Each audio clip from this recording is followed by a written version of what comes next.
Hello అందరికీ, welcome to my channel Jhansi natural blogs. చూస్తున్నారు కదండి, ఇక్కడ ఎర్లీ మార్నింగ్ లేచాను. కొంచెం వర్క్ అది ఉంటుంది కదా మార్నింగ్. ఎంత చల్లగా ఉందండి. నార్మల్గా అయితే బయట ఊళ్ళో కంటే మాకు ఇంకా బాగా చల్లగా ఉంటుందండి.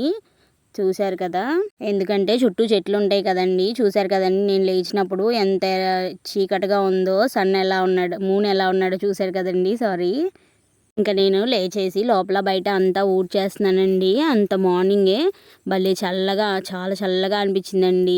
ఆ రోజు బాగా చల్లగా ఉంది. నార్మల్గా అయితే స్వెటర్ అప్పుడప్పుడు వేసుకుంటాను, కానీ ఆ రోజు బాగా చల్లగా ఉందండి. స్వెటర్తోనే చేశానండి వర్క్ అంతా. చూశారు కదండి, ఇక్కడ మాకు పనస చెట్టు అనేది ఉందండి. సో అందువల్ల బోల్డెన్ ఆకులు రాలుతానే ఉంటాయి. నియర్లీ రోజు ఈవినింగ్ లోపే 3 టైమ్స్ ఊడుస్తాము. అన్ని ఆకులు పడతా ఉంటాయి. నేను ఇంకా చుట్టూ లైట్లు వేసుకొని ఉన్నాను కాబట్టి అలా అయినా కనిపిస్తున్నామండి. లేదంటే అసలు చీకట్లో ఏం కనిపించాము, అంత చీకటిగా ఉంది. అండ్ ఇంకా నేను లేచింది 3కో 4కో కూడా కాదండి, 5:30 ఆ టైము. 5కి లేచి 5:30 ఆ టైం అవుతుంది. ఆ టైంకి కూడా మాకు అలా ఉందండి. చూస్తున్నారు కదండి, ఇటు పక్కన నేను ఊడ్చేసి ఇంక ఇంటి ముందు మొత్తం ఊడ్చుకుంటున్నాను. ఇంకా ఆ టైంకి అసలు ఎవరు లేగరండి మా ఇంట్లో. ఇంకా పక్కన మా పెద్దత్తయ్య, మా మామయ్య గారు, వాళ్ళు, నేనేనండి ఆ టైంకి లేచేది.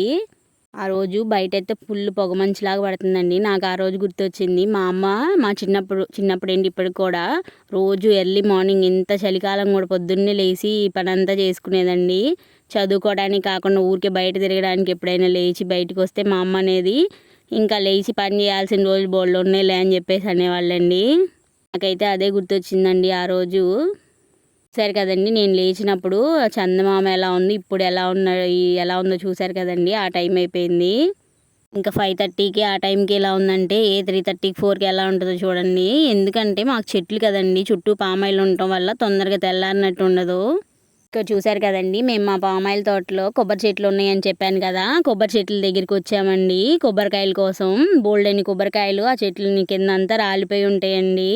అప్పుడప్పుడు మేము ఆ చెట్ల దగ్గరికి వెళ్ళి కింద పడిన కొబ్బరికాయలన్నీ ఏరుతూ ఉంటామండి. చూసారు కదా, ఏరేసి మంచిగా నీళ్ళు ఉన్నాయి అన్న వాటిని పక్కకు పెట్టేసి వాటి పీచు అంత పైనంతా తీసేసి వాటిని ఇంటికి తీసుకెళ్ళిపోతామండి. అండ్ ఇంకా నార్మల్గా నీళ్ళు ఊగనే ఉంటాయి కదా, వాటిని అన్నిటిని పగలగొట్టేసి, ఆవులు ఉన్నాయండి మాకు, ఆవులకి ఆ కొబ్బరి అది పెడతామండి. చూసారు కదా ఎన్ని కాయలు వచ్చినాయో మంచివి. ఇంకా ఉన్నాయండి. టైం అయిపోయిందని అక్కడి వరకే తీసుకొని వచ్చేసాము. చూడండి, మా జాన్విత కాయలన్నీ సెట్ చేస్తుంది. చూడండి, మా పామాయిల్ తోటలోకి వచ్చాం కదా, దోమలు ఫుల్గా కొడుతున్నాయి అని చెప్తున్నాను నేను. మా జాన్విత వెనకాల నుంచి నన్ను కూడా కుట్టినాయి మమ్మీ అని చెప్తుంది.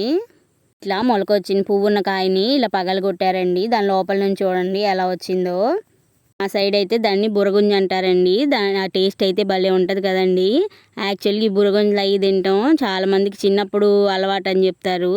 నేనైతే మా పెళ్ళైన తర్వాతే తింటున్నానండి ఈ బురగుంజని. చూస్తున్నారు కదండి, ఇదేమో ఈవినింగ్ మా దీక్షిత స్కూల్ నుంచి వచ్చిన తర్వాత ప్రోగ్రెస్ కార్డ్ ఇచ్చారని చెప్పేసి చూపిస్తుందండి వాళ్ళ ఫాదర్కి. సబ్జెక్ట్స్ అండి వాళ్ళకి 300s, 399s, 197, 196 వచ్చినాయి అని చెప్తుందండి.